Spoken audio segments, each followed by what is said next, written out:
Assalamualaikum warahmatullahi wabarakatuh. Kali ini kita akan melanjutkan pembahasan materi mengenai teks percobaan.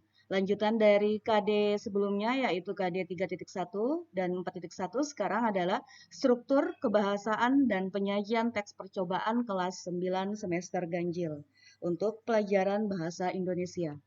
Adapun kompetensi dasar yang dibahas pada materi kali ini adalah KD 3.2 dan 4.2. Pembahasan awal kita dimulai dengan struktur teks percobaan. Struktur teks percobaan dimulai dari judul, pendahuluan, tujuan, alat dan bahan, langkah kegiatan, hasil, dan simpulan. Struktur ini tidak bisa kita tukar. Misalnya judul berada di posisi nomor 4, lalu tiba-tiba alat dan bahan berada di awal.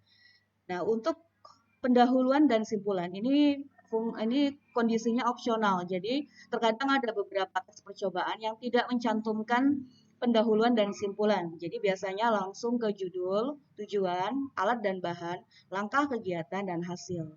Untuk keseluruhan struktur ini lengkapnya biasanya ada di teks percobaan eh, yang kompleks ya, yang bukan sederhana. Sekarang kita perhatikan contoh menentukan struktur teks percobaan. Ini ada teks percobaan yang saya pinjam dari beberapa literatur secara daring. Ini contoh percobaan membuat taplak meja. Bagian judul ini sangat mudah ditemukan karena biasanya terletak di bagian awal dan mudah ditemukan. Kemudian untuk paragraf pertama ini adalah pendahuluan, paragraf kedua tujuan. Alasan saya mengatakan kenapa paragraf kedua ini sebagai tujuan, karena ada kalimat pembuatan taplak meja ini bertujuan supaya kita bisa memanfaatkan dan seterusnya. Jadi ada kata tujuan di sini membuat saya berpikir bahwa ini memang merupakan tanda bahwa ia adalah bagian tujuan. Nah, seperti yang saya katakan sebelumnya, biasanya ada teks percobaan yang tidak mencantumkan pendahuluan, jadi langsung tujuan. Kemudian ini adalah bagian alat dan bahan. Jadi kalau misalnya ada teks ini ditutup, sengaja ditutup sebagai bahan kuis, kita juga bisa mudah menentukan bahwa ini adalah alat dan bahan. Selanjutnya ini adalah langkah, biasanya dibuat dalam bentuk rincian. Bagian ini adalah hasil, dan terakhir setelah hasil adalah simpulan. Hanya masalahnya, kalau ini teks dalam bentuk sempurna seperti ini, teratur sistematis seperti ini, kita mudah menentukan bagian strukturnya. Bagaimana jika kalian diberikan kutipan paragraf? Misalnya ada 5 kutipan paragraf dan kalian diminta untuk menentukan mana bagian hasil dan mana bagian kesimpulan. Jadi kita akan tunjukkan contohnya. Misalnya kita akan membuat kita mendapatkan teks simpulan dengan tujuan mengetahui bakteri yang ada di dalam uang kertas dari mesin ATM dan uang kertas dari transaksi jual beli di pasar. Kalau hasilnya seperti ini. Kalau dari ATM jumlah bakterinya diketahui sekian, jenis bakterinya apa-apa saja. Demikian juga dengan uang yang ada di pasar, jumlah bakterinya dan jenis bakterinya apa-apa saja. Nah, simpulannya seperti ini. Ini misalnya ya, berdasarkan hasil percobaan tersebut, maka uang kertas yang diperoleh dari transaksi jual beli di pasar lebih banyak mengandung bakteri dibandingkan dengan uang kertas yang diperoleh dari mesin ATM. Nah, inilah perbedaan antara hasil dan simpulan. Jadi, terkadang seperti yang saya kemukakan di awal bahwa terkadang beberapa teks percobaan menggunakan simpulan, terkadang juga tidak. Ini kalau lengkap seperti ini sering terjadi di teks percobaan yang kompleks. Kebahasaan teks percobaan. Berikut adalah kebahasaan teks percobaan yang saya pilih dari sejumlah kebahasaan teks percobaan. Jadi dari beberapa buku paket dan literatur, sebenarnya ada banyak. Jadi yang saya pilih hanya 3 yang sebagai penanda atau ciri khas bahwa ini adalah kebahasaan dalam teks percobaan. Yang pertama adalah memakai kata bilangan. Kata bilangan ini biasanya muncul di bagian alat dan bahan. Kemudian menggunakan kalimat perintah. Kalimat perintah muncul di langkah-langkah kegiatan. Ciri kalimat tersebut menjadi kalimat perintah biasanya terdapat kata-kata seperti siapkan, tambahkan, aduklah, tuangkan, dan seterusnya. Untuk kalimat perintah ini mohon diperhatikan perbedaan antara kalimat perintah di dalam teks percobaan dengan kalimat perintah di luar teks percobaan. Kalau di luar teks percobaan, itu misalnya buanglah sampah pada tempatnya atau silakan duduk. Nah, itu bukan di dalam teks percobaan. Kebahasan yang terakhir adalah kata hubung atau konjungsi. Contohnya, jenisnya ada banyak. Ini beberapa macam, misalnya dan, saat, jika, sehingga, dan seterusnya. Khusus untuk konjungsi ini, materi yang lebih lengkap akan kita bahas pada materi yang terpisah. Nah, ini adalah contoh bagan skema untuk menentukan kebahasaan teks percobaan. Untuk yang bertanda kuning, namun, dan, yang, lalu, jadi, ini merupakan konjungsi yang muncul di dalam teks percobaan ini. Selanjutnya untuk kata bilangan di sini adalah 2 meter, 60 bulatan. Ini juga ada berdiameter 8 cm. Ini termasuk kata bilangan. Berikutnya kalimat perintah. Nih, satu kalimat ya. Buatlah sebuah sketsa gambar terlebih dahulu di kertas dengan memakai jangka berdiameter 8 cm, lalu gunting sesuai dengan pola jangka tersebut. Ini adalah kalimat perintah. Jadi kalau kamu diminta untuk menentukan kalimat perintah, mohon tulis lengkap mulai dari bagian awal kata perintahnya hingga ke tanda baca titik. Selanjutnya hingga ke langkah terakhir. Penyajian teks percobaan.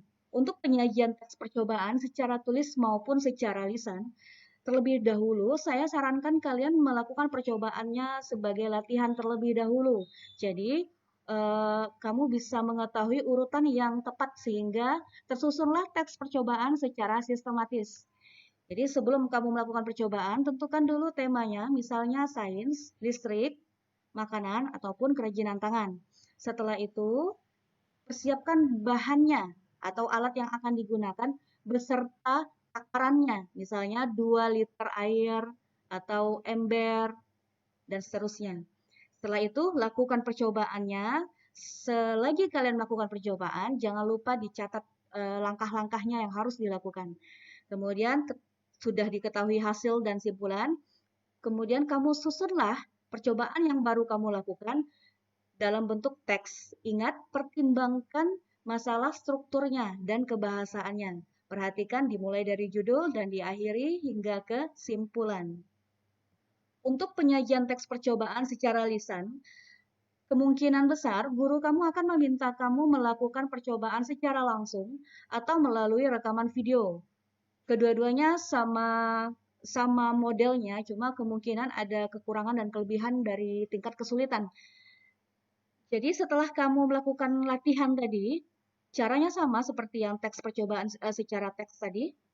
Jadi lakukan pilih tema, setelah itu siapkan bahan-bahannya, lalu di dalam menyajikan secara lisan tadi, mulailah dengan salam dan perkenalan diri. Kemudian sampaikan percobaannya, tujuannya. Kemudian sampaikan alat dan bahan. Kalau secara langsung bisa disampaikan secara lisan, ingat perhatikan penggunaan kalimat bahasa yang benar. Kalau dalam rekaman video boleh dalam bentuk teks. Jadi kamu bisa menunjukkan barangnya dan disertai dengan teks. Selanjutnya langkah kegiatan. Kalau dalam bentuk rekaman video, boleh kamu tampilkan dalam potongan-potongan video tanpa disampaikan secara lisan. Kemudian kemukakan hasil dan simpulan, dan terakhir tutup dengan salam. Sebagai contoh, kamu bisa melihat penyajian teks percobaan secara lisan.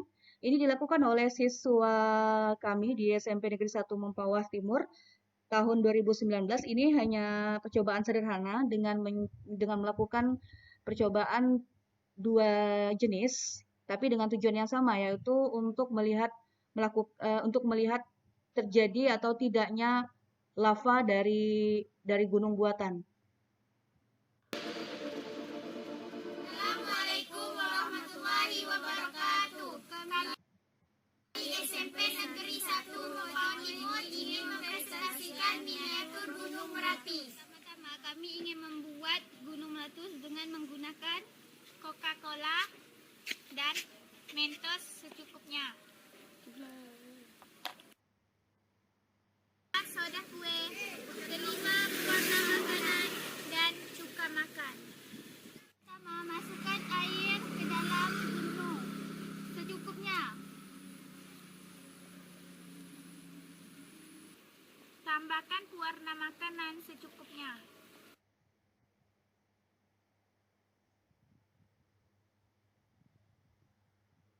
Dari bahan yang kami campurkan tadi, kami dapat mengetahui bahwa campuran cuka, deterjen, dan soda kue dapat menghasilkan lava. Wassalamualaikum warahmatullahi wabarakatuh. Nah, demikianlah penjelasan secara singkat mengenai 3 materi sekaligus, yaitu struktur kebahasaan dan penyajian teks percobaan. Untuk materi yang lengkap, silakan bisa dilihat di blog saya di trilesblogspot.com. Bagi rekan guru yang ingin menggunakan bahan ajar di sini, kami persilakan dan kami juga berkenan untuk menerima kritik dan saran untuk perbaikan konten materi selanjutnya. Saya akhiri, terima kasih dan mohon maaf atas kekurangan dalam pembahasan kali ini. Assalamualaikum warahmatullahi wabarakatuh.